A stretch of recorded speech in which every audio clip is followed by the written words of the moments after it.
Bonjour à toutes, bonjour à tous. Nous sommes le lundi 18 avril 2022. C'est le lundi de Pâques, donc jour férié.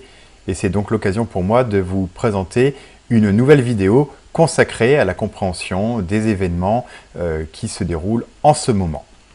Alors dans un premier temps, avant de démarrer mon propos, je souhaitais chaleureusement remercier toutes celles et tous ceux qui ont laissé des messages qui ont été très nombreux et puis super sympas suite aux deux lives que nous avons fait, Agnès et moi, après le premier tour des élections.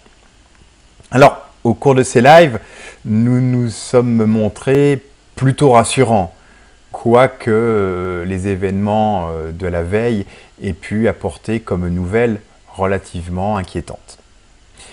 Pourquoi sommes-nous rassurants? C'est pas que nous voulons faire du rassurisme, nous ne sommes même pas adeptes de la religion du bisounourisme quelque part. C'est bel et bien que nous avons des éléments qui nous permettent d'être rassurants. Mais voilà, parfois nous sommes un peu impatients.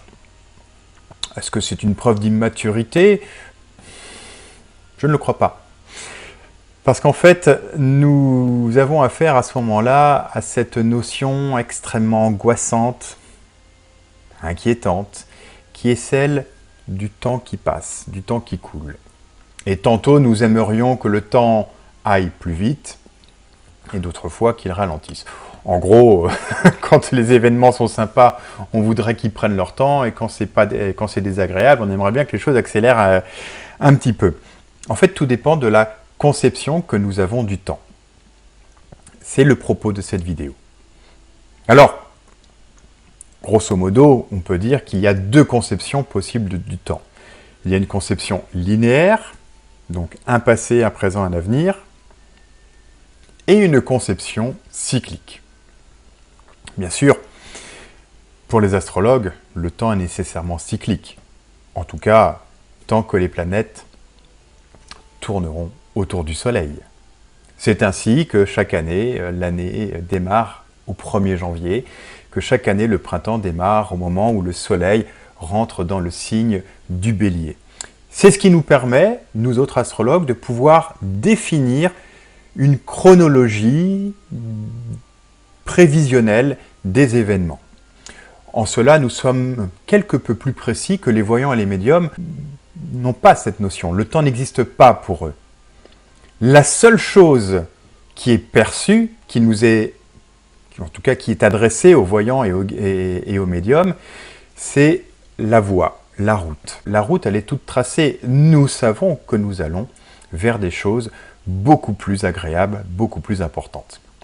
Alors, le temps, si vous voulez, fait du coup appel, fait interagir en fait deux autres notions. C'est la notion de destin, que nous pouvons transformer en destinée en nous emparant d'une troisième notion, c'est celle du libre arbitre.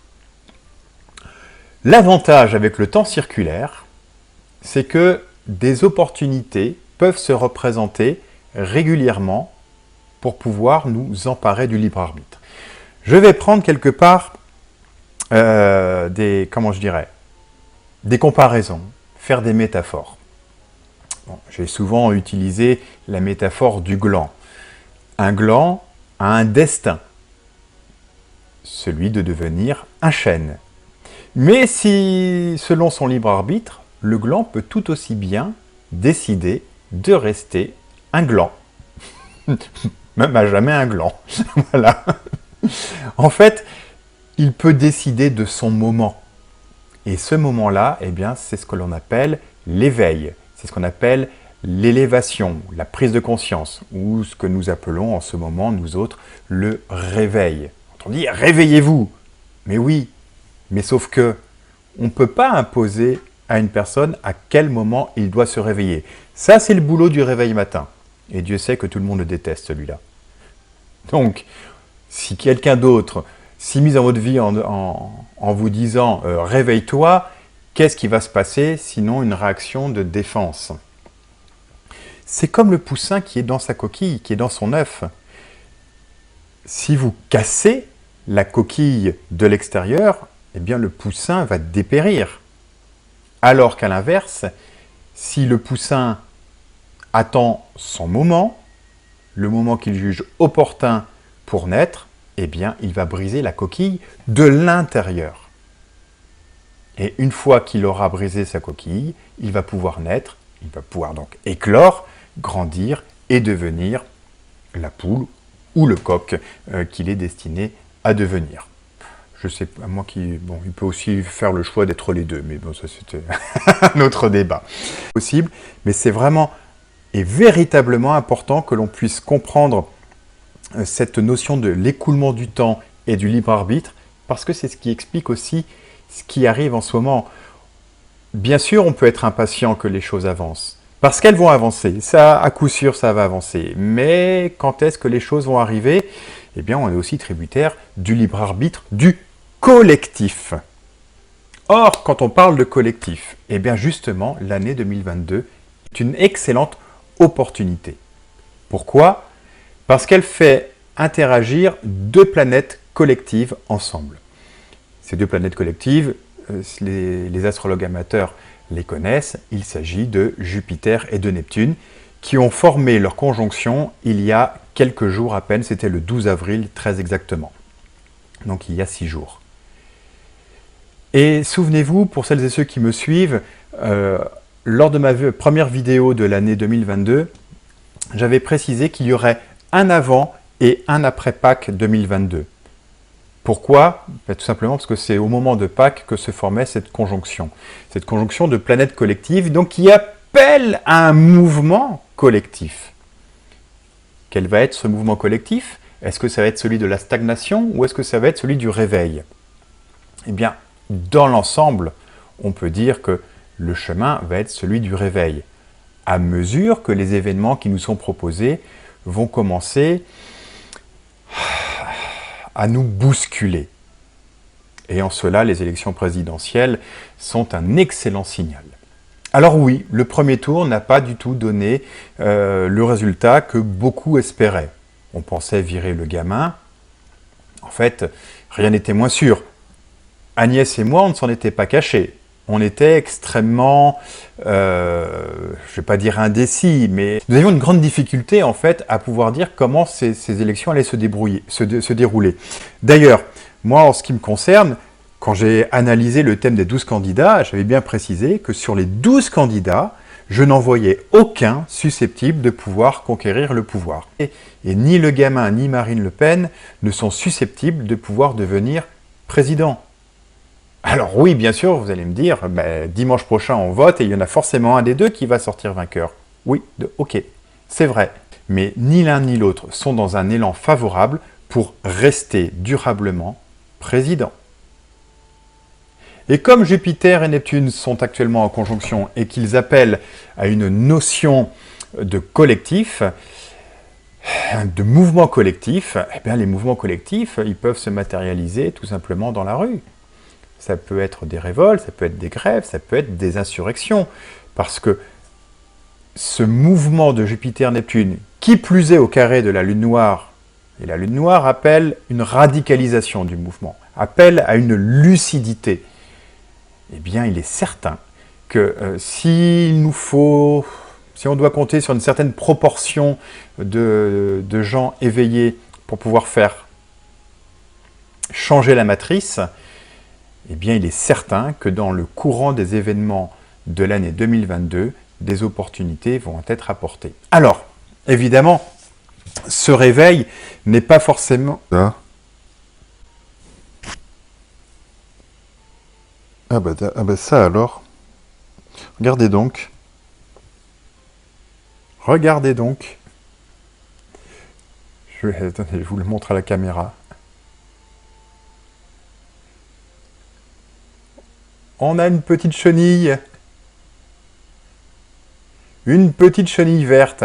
Ah ben ouais, en termes de synchronicité, quand même, celle-ci, elle est pas mal. Hein. Vert, la couleur de l'espoir, et la chenille nous promet un papillon à venir. Non, franchement, c'est magnifique.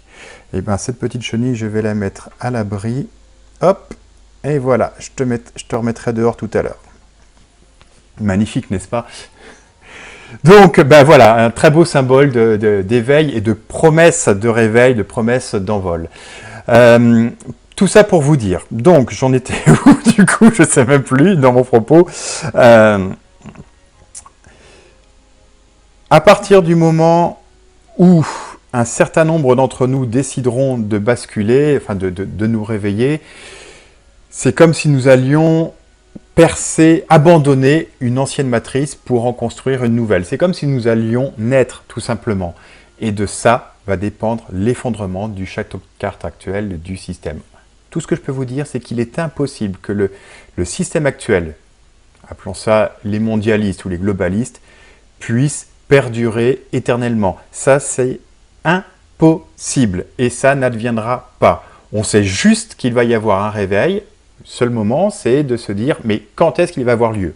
Et moi, je vous dis, très vraisemblablement, dans le courant de l'année 2022. C'est en cela que je me montre très rassurant, parce que la vibration, elle est positive, elle va dans ce sens, elle nous pousse dans ce sens.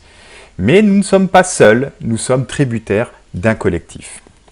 Donc, concernant le candidat qui sera issu des présidentielles, peu importe celui qui va sortir, il va contribuer justement à ce mouvement de réveil et bien mal lui prendra d'être président ou présidente. Voilà ce que je pouvais vous dire sur les événements concernant les élections présidentielles en France. L'autre événement, l'autre actualité du moment, c'est l'Ukraine.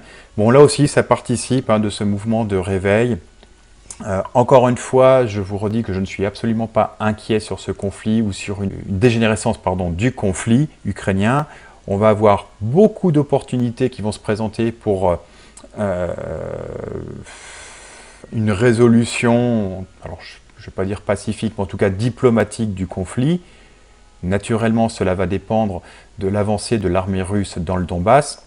Pour l'instant, la ville de Mariupol est tombée, ou sur le point de tomber. Il reste quelques poches de résistance des ukro-nazis, mais une fois que ces poches de résistance auront déposé les armes, eh bien effectivement, plus rien n'empêchera les armées républicaines de Donetsk et de Lugansk, aidées par les Russes, de venir mettre du Donbass. Et à ce moment-là, les Ukrainiens et les Occidentaux n'auront d'autre choix, à moins de vouloir une guerre définitive, que de signer des traités. D'ailleurs, une des opportunités, à la fin du mois, fin du mois d'avril, une très belle conjonction entre Vénus et Neptune, qui en général sont plutôt des configurations pacifiantes. Voilà, maintenant je termine cette vidéo sur la notion d'identité. L'identité, c'est ce que nous devons cultiver de notre vie. Nous avons toute la vie pour le faire. Alors c'est une chose qui est difficile à construire, qui est fragile, c'est-à-dire qu'à tout moment, l'identité peut s'effondrer, être remise en question en fonction des événements qui surgissent dans nos vies. C'est compliqué, c'est angoissant, mais c'est une quête. Et nous avons toute la vie pour la mener à bien. Donc prenons notre temps à ce niveau-là. Ayons de la compassion pour nous construire, pour trouver notre place dans la société, parce que c'est bien de ça dont il s'agit quand on parle de réveil. La chenille que nous venons de voir, elle va devenir un papillon. C'est inéluctable.